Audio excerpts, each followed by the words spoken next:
impact dari ransomware ini sudah merambah ke banyak industri. Jadi memang ini tidak pandang bulu, istilahnya seperti itu. Hampir semua industri menjadi sasaran atau korbannya. Dan yang menarik itu karena ransomware ini tadi bersifat dia melakukan sabotase terhadap data atau mengunci data gitu ya, mengenkrypt. Dan pada akhirnya ujung-ujungnya adalah ini akan meminta tebusan berupa sejumlah uang gitu ya. Dan kalau kita lihat dari tahun ke tahun itu memang terus meningkat ini damage yang ditimbulkan dari si ransomware ini. Nah, kemudian akhirnya timbul pertanyaan, kenapa artinya korban ini akhirnya rela untuk melakukan pembayaran gitu ya. Nah, ada beberapa faktor yang disebabkan akhirnya kenapa korban-korban ini juga menyerah. Yang tadi juga sempat disampaikan di awal, karena ransomware ini mempunyai damage yang akhirnya menyebabkan downtime yang berkepanjangan.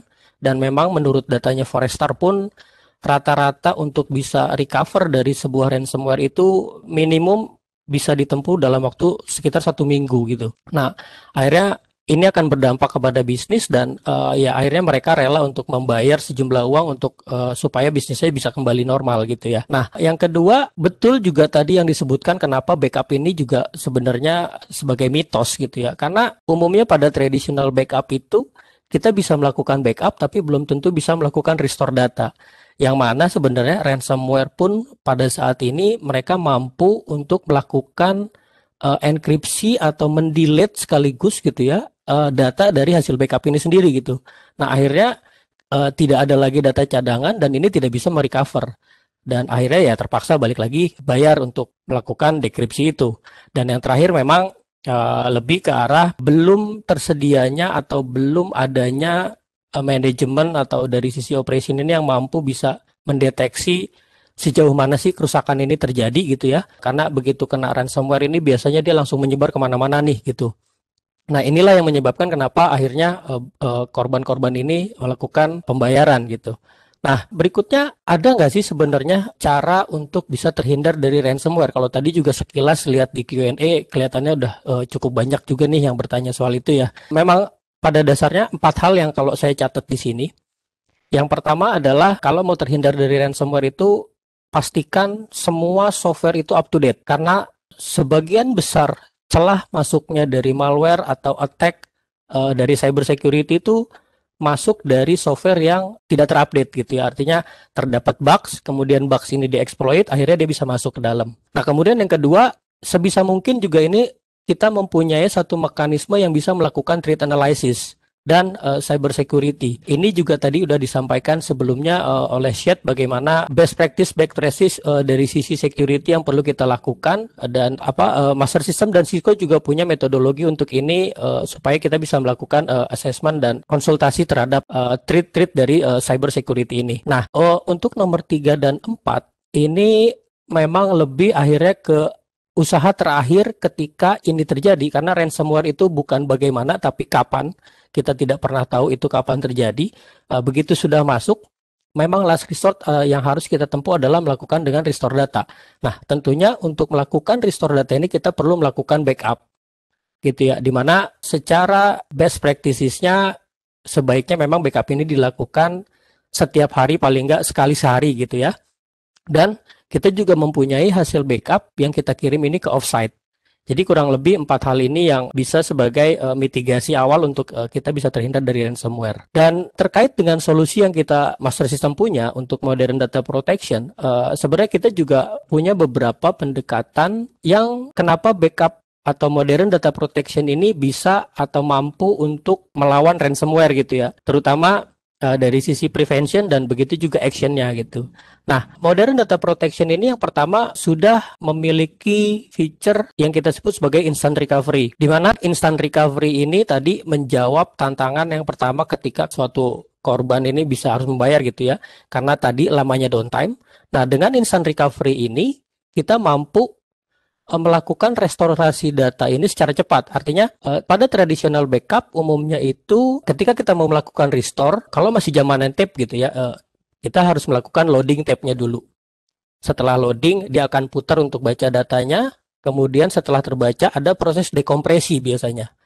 Proses dekompresi terjadi, baru setelah itu kita pilih targetnya mau kemana kita restore datanya. Nah, artinya itu memiliki RTO yang masih cukup tinggi gitu ya. Nah, dengan instant recovery ini sebenarnya yang kita lakukan adalah kita akan melakukan live mounting atau memount, misalnya itu VM adalah ya VM ini akan kita mount dari data backup. Jadi tidak butuh data di copy dulu ke tempat yang baru, kita bisa langsung mounting hasil backup ini, kemudian kita verifikasi. Kalau perlu kita scan antivirus segala macam untuk melakukan ini sudah tidak ada malware yang terdapat di dalamnya. Ketika itu sudah terverifikasi, kita bisa langsung itu aktifkan sebagai production atau kita ya baru kita copy sebagai production. Nah, dengan hal ini tentunya ini akan mengurangi jumlah RTO atau waktu yang dibutuhkan untuk kita bisa merecovery sebuah sistem. Nah, pendekatan yang kedua itu betul kalau memang ransomware saat ini begitu dia udah masuk ke level hypervisor, dia akan exploit semua VMDK atau data store yang terhubung dengan hypervisor tersebut, termasuk juga backup. Nah, pendekatan dari modern data protection untuk bisa terhindar dari malware atau ransomware itu kita punya yang kita sebut sebagai immutability media. Nah, di mana immutable media ini sebenarnya bersifat write once, read many. Artinya dia hanya bisa sekali ditulis, setelah itu tidak bisa dimodifikasi oleh siapapun. Karena dia akan terenkripsi dan key-nya ini akan di-keep oleh si platformnya data protection. Sehingga ini akan memastikan kalau hasil backup kita tidak bisa terencrypt oleh ransomware ataupun terdelete. That's why ketika terdapat sistem yang terkena ransomware, kita dengan aman masih bisa melakukan restore dari immutable media ini. Nah, immutable media ini kalau dulu konsepnya lebih mirip seperti tape.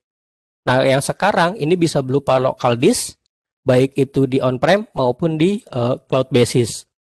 Dan yang terakhir, kita punya feature untuk visibility, di mana dengan visibility ini harapannya kita punya sebuah monitoring dengan basisnya sudah machine learning gitu ya, udah ada intelligence-nya di dalam, di mana dia akan memonitor setiap pergerakan-pergerakan data, khususnya untuk data yang tidak normal gitu. Misalnya sebuah file server tiba-tiba ada perubahan masif, seluruh foldernya berubah gitu ya, atau mungkin secara proses terencrypt gitu ya.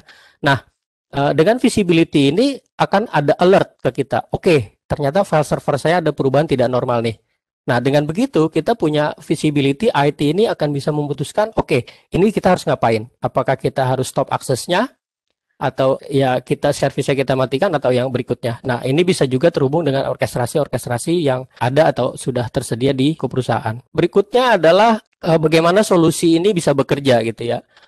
Secara platform, arsitektur dari modern data backup ini kita bisa deploy di on-prem atau bisa juga di public cloud. Atau bisa juga dijadikan sebagai DR as a service, artinya ketika kita butuh metode disaster recovery ke second site, solusi ini juga bisa dijadikan sebagai DR as a service-nya.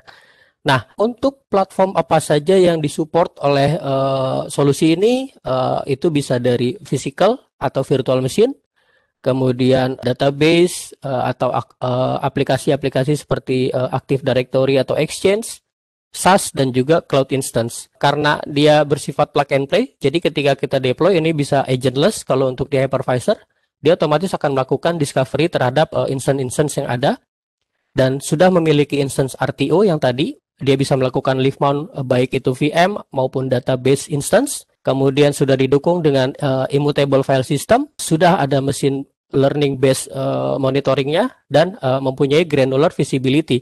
Artinya ketika saya mau melakukan restore terhadap satu file, saya tidak perlu merestore satu VM. Saya hanya cukup mount drive-nya, tunjuk filenya, file inilah yang akan saya restore. Kurang lebih seperti itu. Jadi ini merupakan satu platform yang bisa memproteksi baik itu cloud, virtual maupun physical. Kalau boleh kita sampaikan, ransomware itu adalah disaster kalau menurut saya. Jadi sebisa mungkin bagaimana kita juga tetap harus punya metode ini, metode backup ini untuk bisa memprotek data, terutama dari resiko-resiko kehilangan ataupun akhirnya harus membayar para penjahat-penjahat itu ya, gitu ya.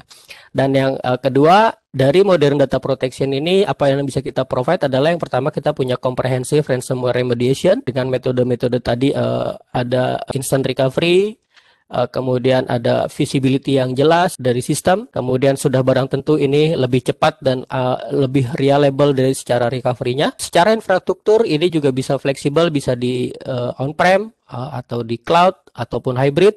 Dan yang terakhir ini mempunyai automated backup verification.